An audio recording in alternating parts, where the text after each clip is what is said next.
Halo teman-teman, kali ini saya akan mencoba mengulas sedikit tentang buku kelima saya, buku terbaru saya, Lemot, Lelucon dan Motivasi Keresahan Nyata Seorang Low Vision.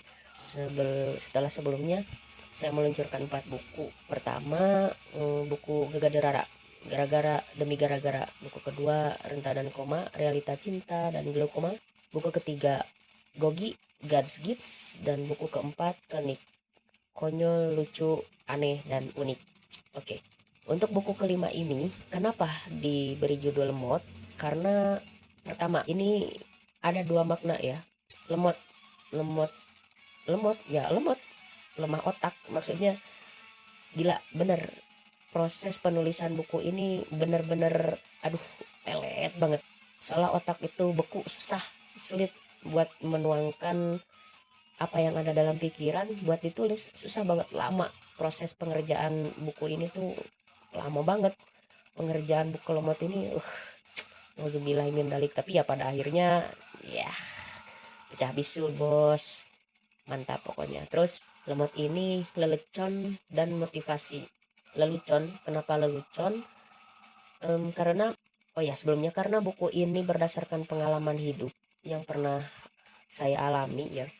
Banyak sekali hal-hal yang terkadang saya anggap hal itu adalah benar, hal itu adalah serius, hal itu adalah wow, hal itu adalah hal yang keren, tapi ternyata setelah ditelusuri ujung-ujungnya itu hanya lelucon.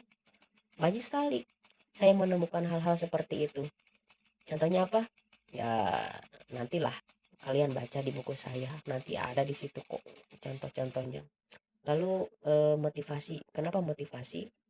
Ya selain lelucon, banyak juga hal-hal yang bermuatan motivasi dan motivasi saya untuk menerapkan hal-hal tersebut dalam kehidupan.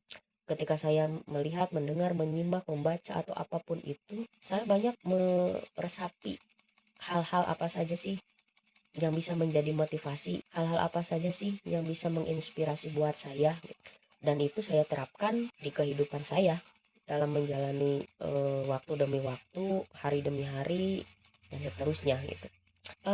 Keresahan nyata seorang low vision, ya kebanyakan bahkan hampir semua bab subbab dari buku lemot ini adalah keresahan saya. Itu nyata sekali. Kenapa disebut keresahan nyata?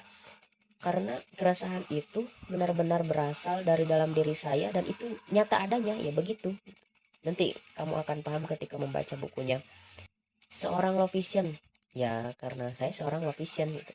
Setelah dulu tahun 2011 divonis menjadi seorang low vision gara-gara dulu koma, ya bacalah buku kedua saya, Renta dan Koma. Di situ sudah saya tulis kok bagaimana seluk beluk dan asal usul saya menjadi divonis menjadi seorang low vision gitu. Oke, tanpa banyak cincong lagi, buku kelima saya ini akhirnya lahir ke bumi, dan kalau yang berminat membacanya silahkan membaca. Saya rasa ya banyak motivasi dan inspirasi lah. Ya harapannya seperti itu sih saya menulis buku, dari buku pertama, kedua, ketiga, keempat sampai sekarang buku kelima pun ya harapannya seperti itu. Tapi yang harus dicatat adalah bahwa saya menulis buku itu it's not for making money gitu. Saya hanya ingin mengejawantahkan apa yang ada dalam pikiran. Simpelnya saya ingin curhat dengan apa yang saya rasakan, apa yang saya lihat, apa yang saya dengar dalam kehidupan sehari-hari. Entah itu hal-hal konyol, hal-hal baik, hal-hal buruk, dan hal-hal apapun itu, saya ingin mengejawantahkannya lewat tulisan. Well, pokoknya bagi yang berminat, silakan membeli, silakan membaca, silakan meresapi, silakan ngakak, dan silakan mengambil sari-sari dari buku ini. Terima kasih. Selamat membaca.